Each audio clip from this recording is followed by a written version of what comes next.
I want you to picture something. You're standing in your kitchen. It's a Tuesday morning in October, the kind of morning where the air smells like coffee and everything feels normal. Your wife kisses you on the cheek, tells you she's heading to a work conference in Miami, squeezes your hand, and you say, "Have a safe flight, babe." You have no idea that the man who just texted her, the one whose name flashed on her screen before she flipped it face down, is her boss.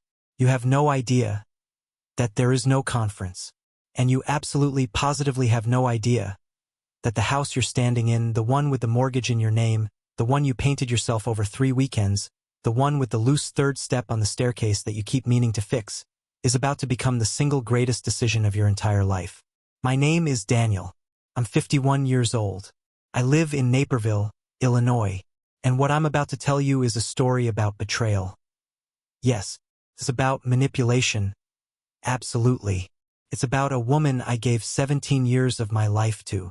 But more than anything, it's about the moment I stopped being afraid of losing everything and realized I had already won. Let me take you back, not too far, just to the version of myself that existed 3 years ago.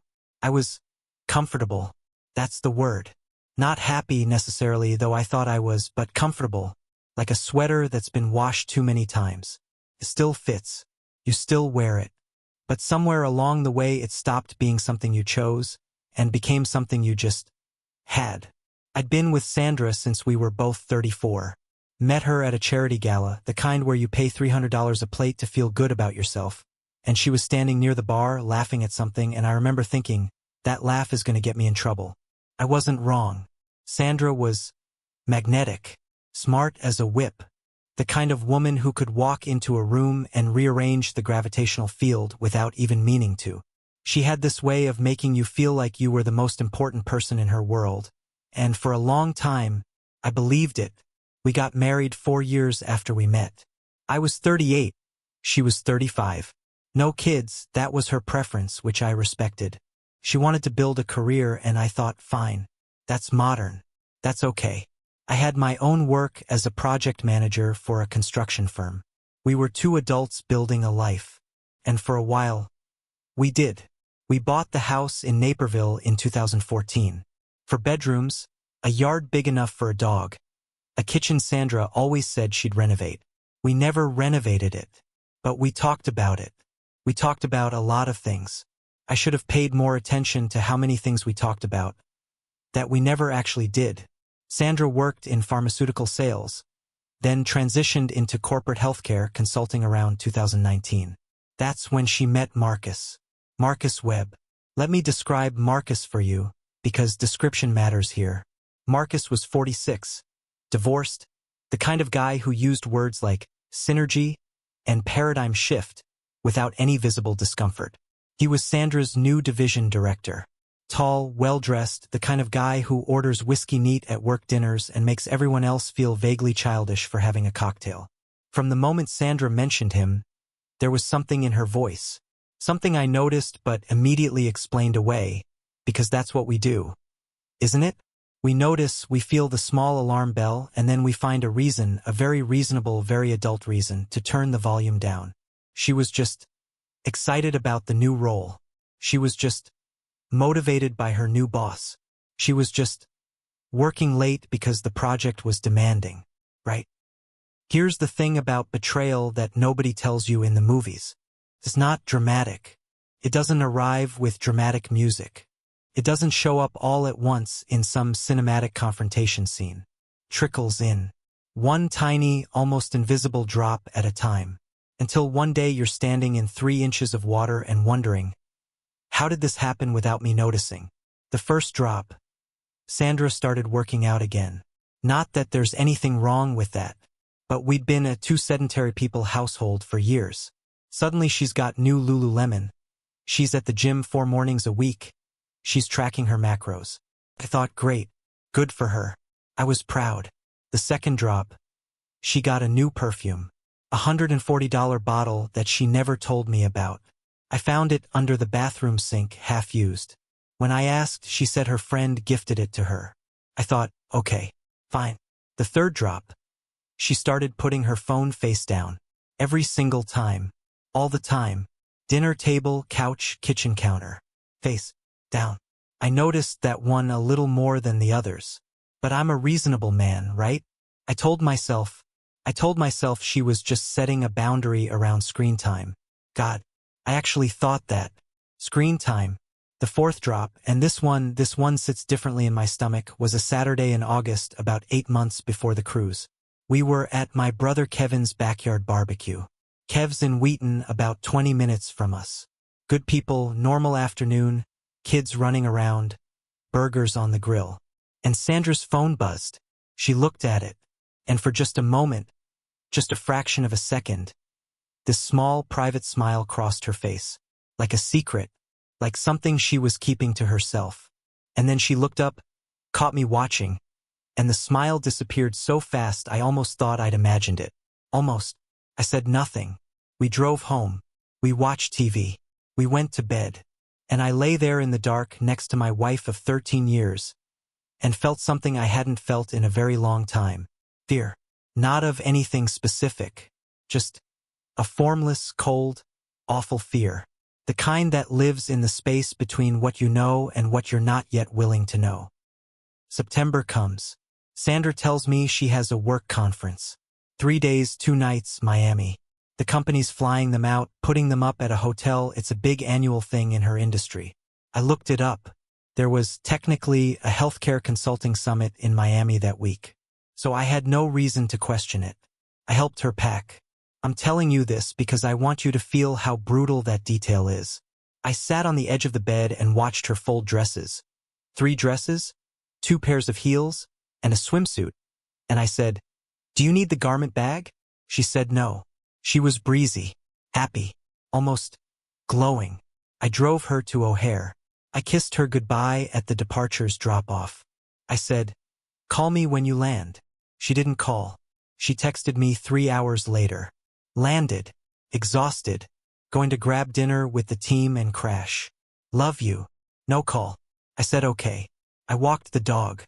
I heated up leftover pasta. I watched a football game. And then at 11:30 at night, I did something that I am not proud of. But I'm not going to pretend I didn't do it. I went through our shared credit card statement online.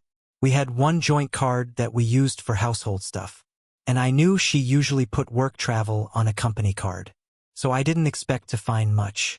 But I was looking, and I'll be honest, I wasn't even sure what I was looking for. What I found was a charge from 2 weeks earlier. From a travel agency. $1,462 for a cruise package, departing from Miami. I sat very still for a very long time. I went through the rest of the statement, found a charge to a boutique in the Loop, women's clothing, for $311, placed 3 days before her conference, found a spa charge from the week before, found 2 separate dinner charges at a restaurant in River North that I knew we'd never been to together. I wasn't angry yet. I want you to understand that. I wasn't angry. I was frozen. Like when you're a kid and you've broken something valuable and you're just standing there holding the pieces, not yet feeling anything except the horrible clarity of the moment. I closed the laptop. I went to bed. I did not sleep. By morning, I had made exactly one decision. I was not going to react emotionally. I know that sounds cold. Probably was cold. But here's the thing. I'm a project manager. I've spent 20 years learning how to look at a problem without letting my feelings make decisions my brain will regret.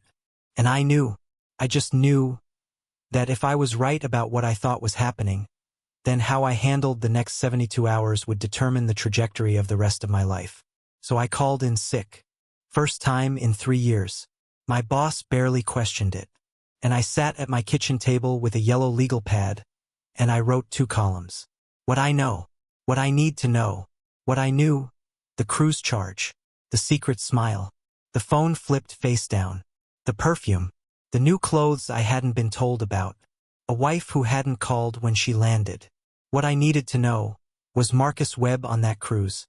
I called a friend of mine, guy named Paul who I've known since college, who works in IT security for a logistics company. I'm not going to tell you exactly what Paul did because honestly I'm not totally sure. And also it's a gray area legally. What I'll tell you is that within 4 hours, Paul called me back. Your wife and a Marcus Webb are booked on a 6-day Caribbean cruise, he said. Departed Miami yesterday. Returns Saturday. I thanked him, hung up, sat very still again. Then I picked up the phone and called a divorce attorney. Her name was Rebecca Cho, recommended by Kevin's wife, who was a paralegal. Rebecca was about 45, wore reading glasses on a chain, and had the kind of calm, practiced energy of someone who had seen literally every version of this story. I told her everything. She listened without any visible surprise. When I finished, she put down her pen and looked at me over her glasses and said, "Mr. Calloway, how is your house titled?" I told her joint tenancy, both names on the mortgage. She nodded. And the mortgage payments? I explained. I covered roughly 60% of the mortgage from my income. Sandra contributed about 40%. She asked about retirement accounts, investments, savings. I answered everything. Then she said something that I want you to hear very clearly, because it changed everything. She said, "Illinois is an equitable distribution state.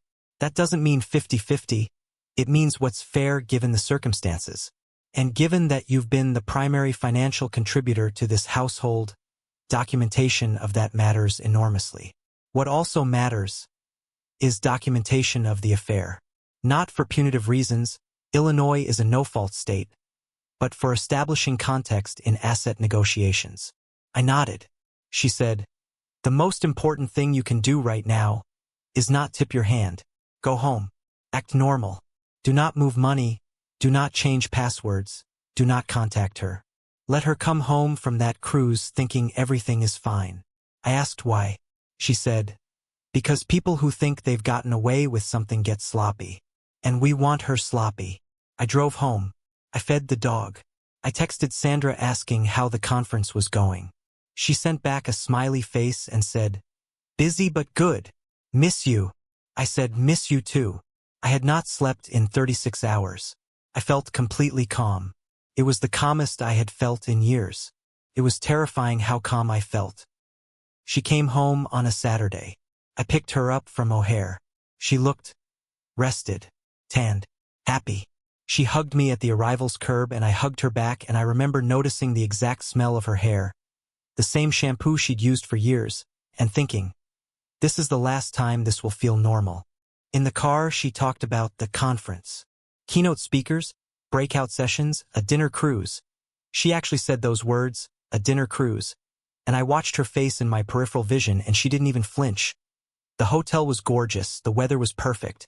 I asked good questions. I nodded in the right places.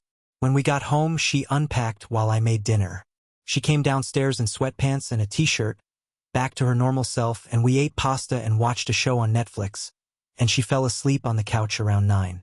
I watched her sleep, and I felt grief, actual grief, not just the rage that I'd expected. Grief for the marriage I thought I had. Grief for the woman I thought she was. Grief for the version of myself that had believed, completely and sincerely, that this person loved him. But underneath the grief was something else. Something I didn't have a name for yet. I would find the name for it later. Over the next 6 weeks, while Sandra went on believing our life was normal, I was building something. Rebecca had explained the strategy clearly. We needed to document everything, establish the financial history, and time the filing of the petition carefully. Illinois law required a waiting period for contested divorces, but Rebecca felt confident we could push for uncontested terms given the circumstances. I quietly gathered tax returns for the last 5 years. I did our taxes, so I had access.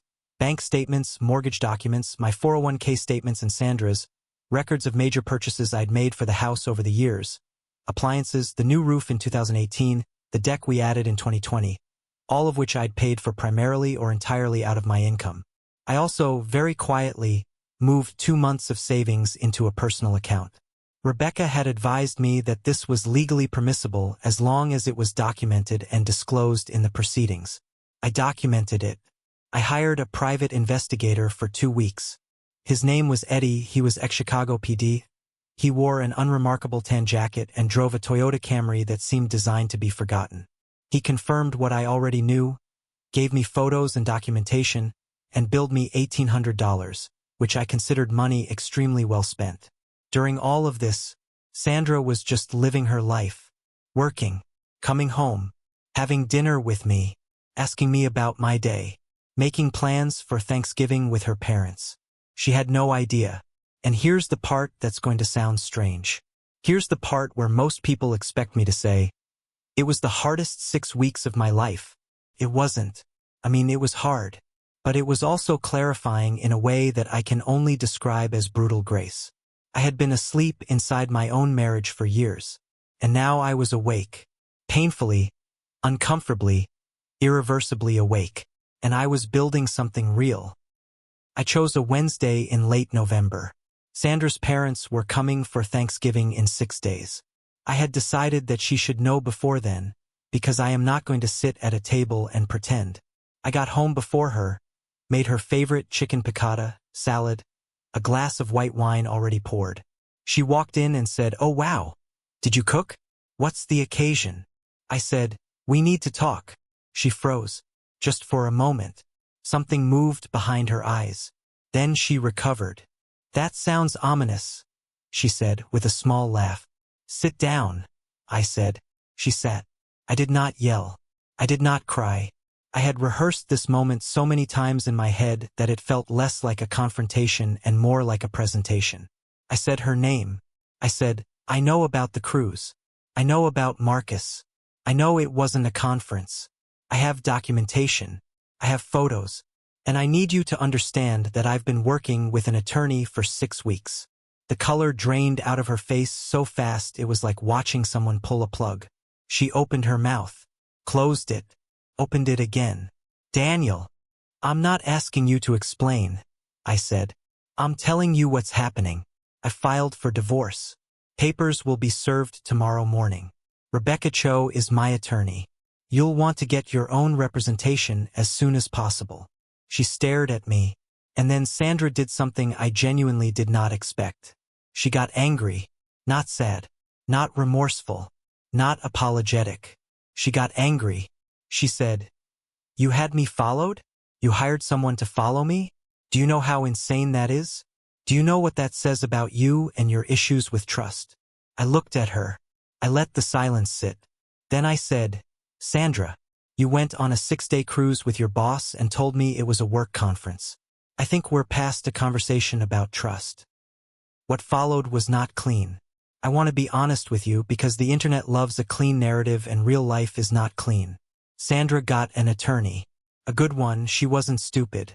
She contested the property division, arguing for 50% of the house equity. Her attorney pushed hard on the no-fault angle, pointing out that Illinois doesn't penalize adultery in asset division, which is true. But here's where all those weeks of documentation paid off. Rebecca presented 5 years of financial records showing that I had contributed 71% of all household expenses, mortgage payments, and capital improvements.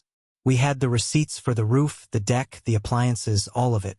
We had tax returns showing the income disparity, not because Sandra earned less, she actually earned a solid income, but because she had contributed dramatically less to shared household costs while apparently spending considerably on other things.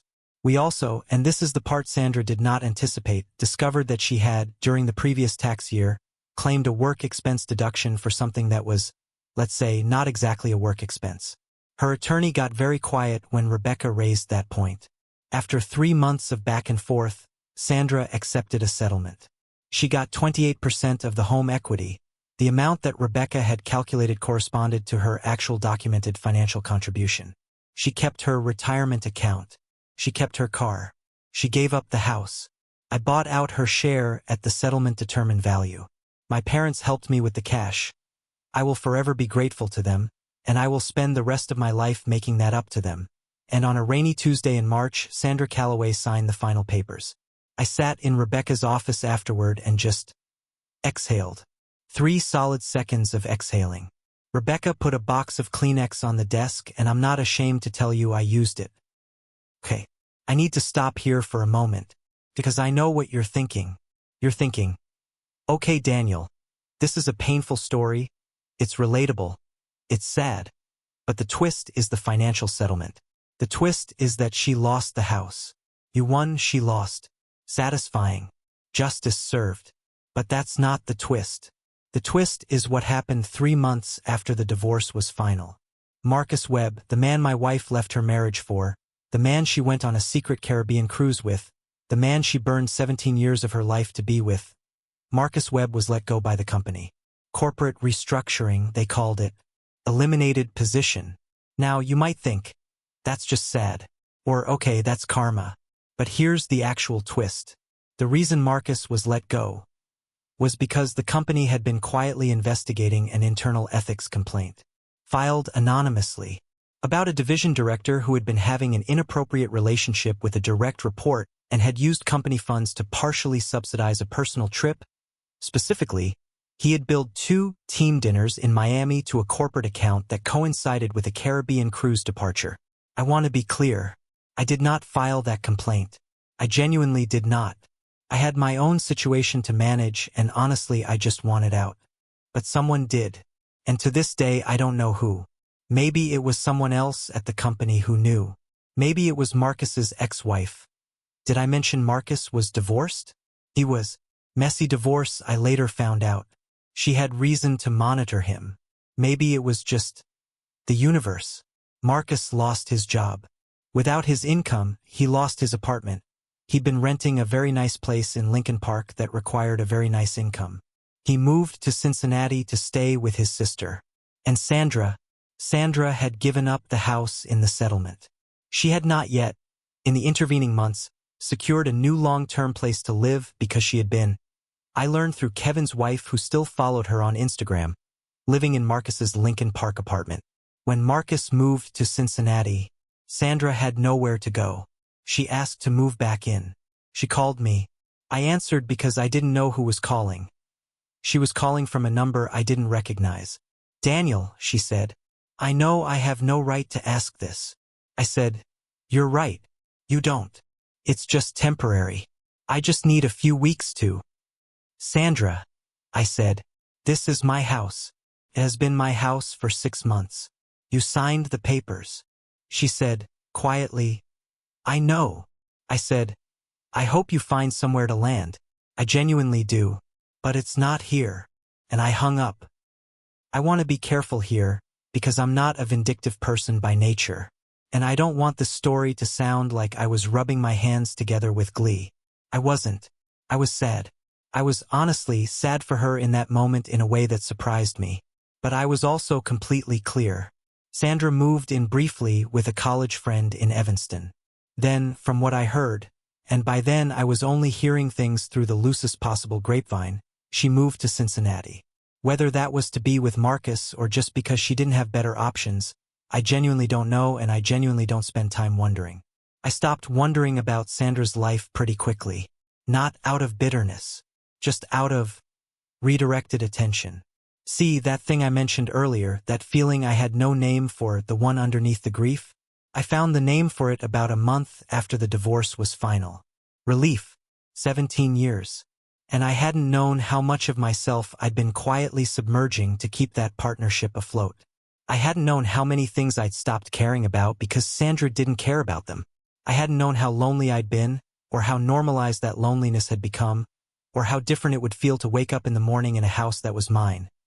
Just mine, all 4 bedrooms of it, the loose third step that I finally fixed, and feel like I was inhabiting my own life again. I got a dog. Well, I kept the dog. Rico. A 4-year-old mutt we'd gotten at the shelter in 2021. Sandra had tolerated Rico. I loved Rico. Rico slept on the bed now. Nobody told him he couldn't. I started cooking real food again. Not the healthy, careful cooking we'd done when Sandra was tracking her macros, but real food. A beef stew that took 4 hours. Homemade pizza on Friday nights. The kitchen was a mess sometimes. It was my mess. I called Kevin more. I called my parents more. I went to a grief counselor for a while. Yes, a grief counselor, because the end of a long marriage is a grief whether or not the marriage deserved to end, and I am not too proud to say that I needed help processing it. The counselor's name was Dr. Amir Hosseini.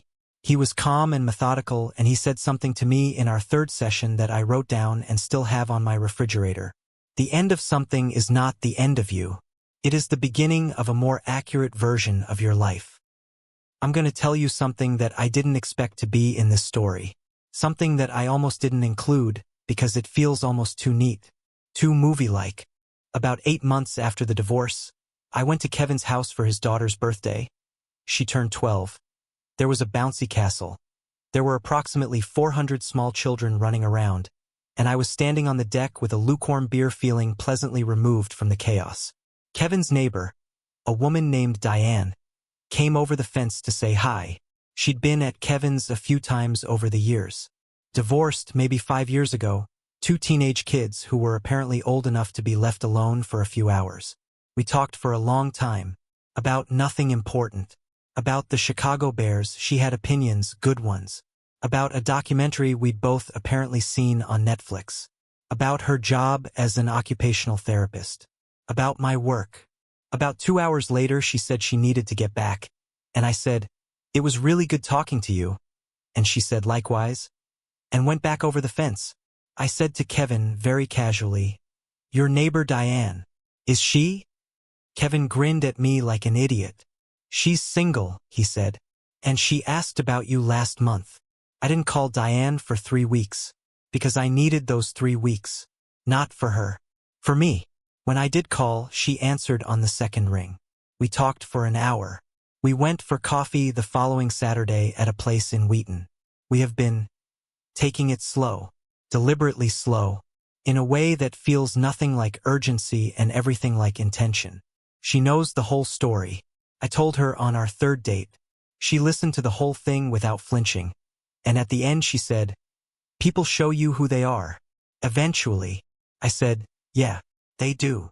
She said, "You just actually paid attention." I've been thinking about how to end this, because I'm not a guru. I'm not a therapist.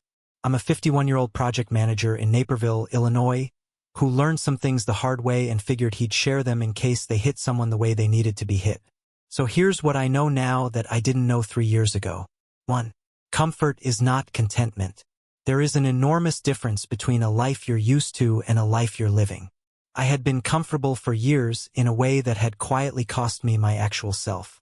And I didn't notice because comfortable doesn't ring an alarm.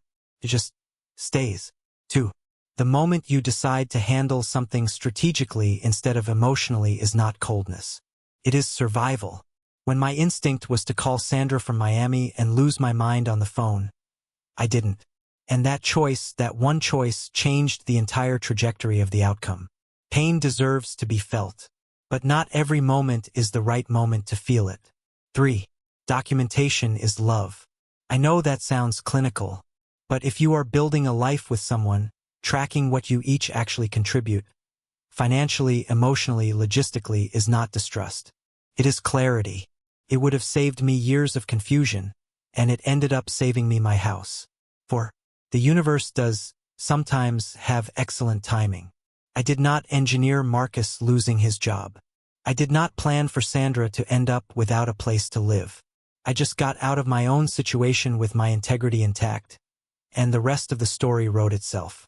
Not because karma is real, I honestly don't know if it is, but because people who make bad choices in bad faith tend to build lives on unstable foundations. And unstable foundations tend to, well, 5. Relief is real. If you have been in a relationship, marriage, friendship, family, professional, where you have been slowly, incrementally diminished, and it ends, the grief is real. But underneath the grief is something else waiting for you. Something that has your name on it. Don't be afraid of it. And 6. Fix the loose step. Seriously. I mean that literally and figuratively. There are things in your life that you've been meaning to address, meaning to change, meaning to confront, and you've been walking around them, stepping over them, making peace with them being broken. Stop. Fix the step. You'll feel better than you think. I'm sitting in my kitchen right now. It's a Tuesday morning in October, almost exactly 3 years from that Tuesday, when I watched Sandra flip her phone face down on the counter and felt the first drip of something I wasn't ready to name. The coffee is better now. I buy better beans. Nobody told me Sandra preferred a milder roast, and I'd been drinking mild roast for 11 years. I know. It's coffee. But you understand what I'm saying. Rico is asleep on the rug near the back door, in the exact spot of sunlight he has apparently claimed as his sovereign territory. The third step doesn't creak anymore.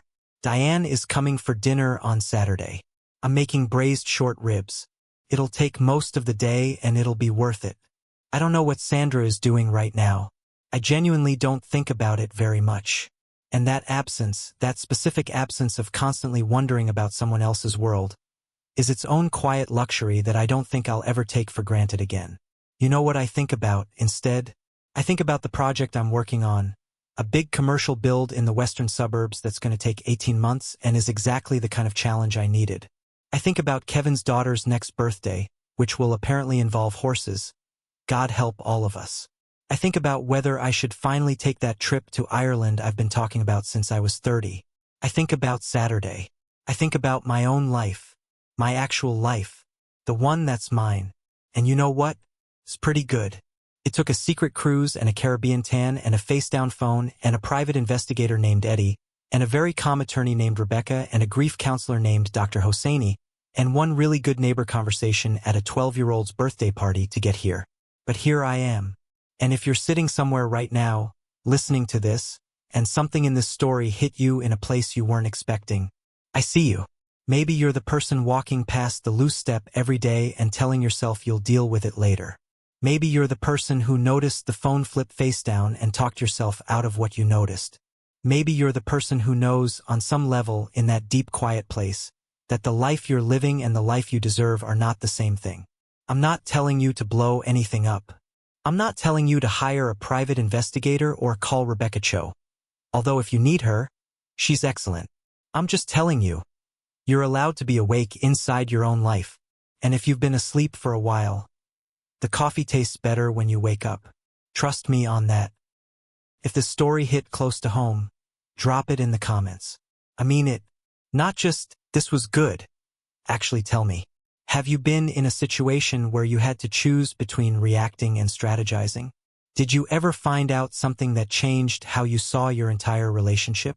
Did you ever feel that specific, disorienting relief of a chapter ending? Your story matters. And honestly, some of the best conversations I've ever had started in a comment section. If you've been sitting on a story of your own, about betrayal, about rebuilding, about the moment you finally decided to bet on yourself, share it. This is a place for real stories from real people, told without judgment. Hit subscribe if you want more of this. New episodes every week, stories about real human situations, told with honesty and without the cleaned-up, feel-good packaging. Life is messy. We talk about the mess here. And if you know someone who needs to hear a story like this one, someone who's walking past their own loose step every day, share this episode with them. Sometimes the right story at the right moment is the thing that gives someone permission to start. I'm Daniel. Thanks for listening.